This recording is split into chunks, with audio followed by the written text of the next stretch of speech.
எங்கள் வீட்டில் எப்படி சாம்பிராணி போடுவோம் அப்படின்றத வந்து ஒரு ஷார்ட்ஸாக போட்டிருந்தேன். அதில் ஒரு பிரதர் வந்து இந்த மாதிரி கோகோனட் ஷெல்லை வந்து நீங்கள் டேரெக்டாக கேஸ் ஸ்டவ்வில் வச்சு எரிச்சிங்க அப்படின்னா ரொம்ப பெரிய ஆபத்து அப்படின்னு சொல்லி போட்டிருந்தாங்க.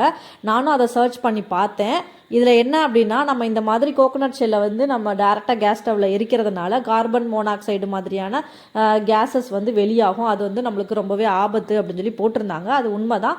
பட் இன்னொன்று என்ன அப்படின்னா, இதை வென்டிலேஷன் இல்லாத இடத்துல பண்ணக்கூடாது அப்படின்னு போட்டிருந்தாங்க. இப்போ ஒருவேளை நீங்கள் வந்துட்டு உங்கள் வீட்டில் வென்டிலேஷன் இல்லை, காத்தோட்டம் இல்லாத இடத்துல தான் கிச்சன் இருக்குது, ஜன்னல் எதுவும் இல்லை அப்படின்னா இதை ஃபாலோ பண்ணாதீங்க. இந்த கோகோனட் ஷெல்லை வந்து நீங்கள் வந்து டேரெக்டாக கேஸ் ஸ்டவ்வில் வச்சு எரிக்காதீங்க. ஒருவேளை உங்கள் வீட்டில் கிச்சனில் ஜன்னல்லாம் இருக்குது, வென்டிலேஷனுக்கு இந்த பிரச்சனை இல்லைன்னா மட்டும் நீங்கள் இதை வந்து ஃபாலோ பண்ணுங்கள். அப்படி இல்லைனா நம்ம கப் சாம்பிராணிலேயே வந்து நம்ம என்ன பண்ணலான்னா சாம்பிராணி போட்டுக்கலாம். இன்றைக்கெலாம் எனக்கு வந்து சாம்பிராணி தீந்துருச்சு. அதனால நானுமே பார்த்திங்கன்னா கப் சாம்பிராணியில் தான் போட்டிருக்கேன்.